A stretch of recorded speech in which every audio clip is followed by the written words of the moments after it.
ایرانی صدر Ebrahim Raisi اور دیگر حکام کی نماز جنازہ آج ادا کی جائے۔ ہیلی کاپٹر کے افسوسناک حادثے میں شہید ہونے والے ایرانی صدر ابراہیم رئیسی سمیت دیگر حکام کی نماز جنازہ آج تبریز میں ادا کی جائے گی۔ ایران کے سرکاری میڈیا نے حادثے کا سبب ہیلی کاپٹر میں تکنیکی خرابی کو قرار دیتے ہوئے کہا ہے کہ ایرانی صدر کے ہیلی کاپٹر کا ملبہ ایرانی ڈرونز نے سرچ کر لیا تھا۔ ایرانی صدر ابراہیم رئیسی کی وفات پر مشہد اور شام سمیت مختلف شہروں میں شوق کی فضا برقرار ہے، جبکہ ایران میں قومی سانحے پر آج سے 5 روزہ شوق منایا جائے گا۔ دوسری جانب ایرانی آرمی چیف نے صدر ابراہیم رئیسی کے ہیلی کاپٹر حادثے کی تحقیقات شروع کر دی ہیں۔ پاکستان اور IMF کے مذاکرات آخری مراحل میں۔ ذرائع کے مطابق مذاکرات میں تاحال قرضہ پروگرام کے حجم پر بات چیت نہ ہو سکی اور IMF مشن 3 روز کے بعد دورہ مکمل کر کے واپس روانہ ہو گیا ہے۔ مذاکرات پر IMF کی مرکزی انتظامیہ کو آگاہ کریں گے کہ IMF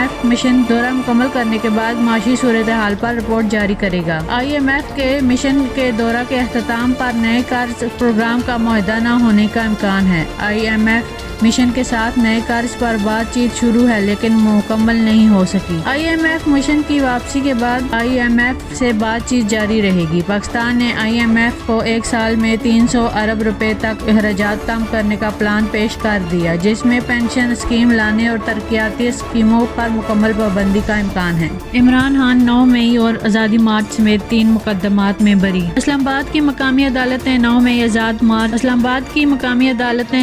آزادی مارچ توڑ پھوڑ کیس اور دفعہ 144 اسلام آباد کی مقامی عدالت نے 9 مئی آزادی مارچ توڑ پھوڑ کیس اور دفعہ 144 کی خلاف ورزی سمیت 3 کیسز میں بانی PTI کو بری کر دیا۔ عدالت نے شیخ رشید، فیصل جاوید کو بھی تھانہ کوثر اور تھانہ کراچی کمپنی میں توڑ پھوڑ اور دفعہ 144 کی خلاف ورزی پر درج مقدمات میں بری کر دیا۔ تھانہ کوثر میں درج مقدمے میں جوڈیشل مجسٹریٹ شہزاد خان کی عدالت نے بانی PTI شیخ رشید، فیصل جاوید، نواز اوان، شاہ محمود قریشی، قاسم سوری، راجہ خرم نواز کو بھی بری کر دیا۔ آزادی مارچ دفعہ 144 کی خلاف ورزی پر یہ مقدمہ درج کیا گیا تھا۔ دوسری جانب جوڈیشل مجسٹریٹ مرید عباس خان نے آزادی مارچ کے دوران تھانہ کراچی کمپنی میں درج مقدمات میں بانی PTI اور دیگر رہنماؤں کی درخواستوں پر سماعت کی۔ عدالت نے محفوظ شدہ فیصلے سناتے ہوئے بانی PTI فیصل جاوید، علی نواز اوان، سیف اللہ نیازی، زرتاج گل، اسد عمر کو بری کر دیا۔ بجلی مزید مہنگی کرنے کی تیاریاں۔ مہنگائی سے پریشان عوام کے لیے بجلی 3 روپے 50 پیسے فی یونٹ مزید مہنگی ہونے کا امکان ہے۔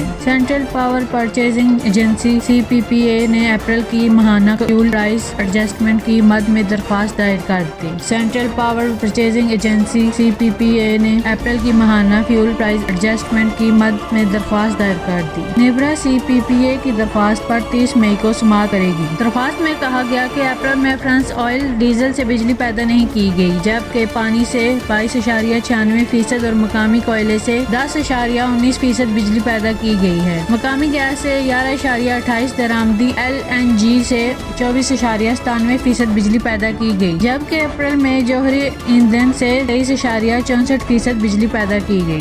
کراچی سمیت ملک کے بیشتر شہروں میں مویشی منڈی میں گہما گہمی۔ مویشی منڈی میں VIP بلاکس لگنا شروع ہو گئے۔ اعلیٰ نسل کے مویشیوں کی آمد کا سلسلہ شروع ہو چکا ہے، جبکہ دیگر بلاکس میں بھی عارضی منڈی کی رونقوں میں تیزی آ رہی ہے۔ مویشی منڈی میں اعلیٰ اور نایاب نسل کے بکرے، دمبے اور اونٹ کے لیے بھی الگ الگ بلاکس قائم کیے گئے ہیں۔ منڈی انتظامیہ کے مطابق مویشی منڈی میں لگنے والے VIP بلاکس میں خصوصی طور پر آراستہ باڑے لگنا شروع ہو گئے ہیں، جہاں اعلیٰ نسل کے مویشیوں کی آمد کا سلسلہ بھی شروع ہو گیا ہے۔ VIP بلاکس میں مویشیوں کے لیے مخصوص ماحول مہیا کیا جائے گا، جبکہ خریداروں کے لیے بھی سہولتیں میسر کی جا رہی ہیں۔ مویشی منڈی کو جانے والی اہم سڑکوں پر پولیس کی نفری اور موبائلیں تعینات کر دی گئی ہیں اور عارضی چوکیاں بھی تعمیر کی جا رہی ہیں۔ مویشی منڈی کے اندر بھی سیکورٹی کے خصوصی اقدامات کیے گئے ہیں۔ پولیس کے ساتھ رینجرز اہلکار بھی سیکورٹی کے فرائض انجام دے رہے ہیں، جبکہ سیکورٹی کیمروں کی مدد سے منڈی کی آمد کے راستوں اور اندرونی حصوں کی نگرانی کی جا رہی ہے۔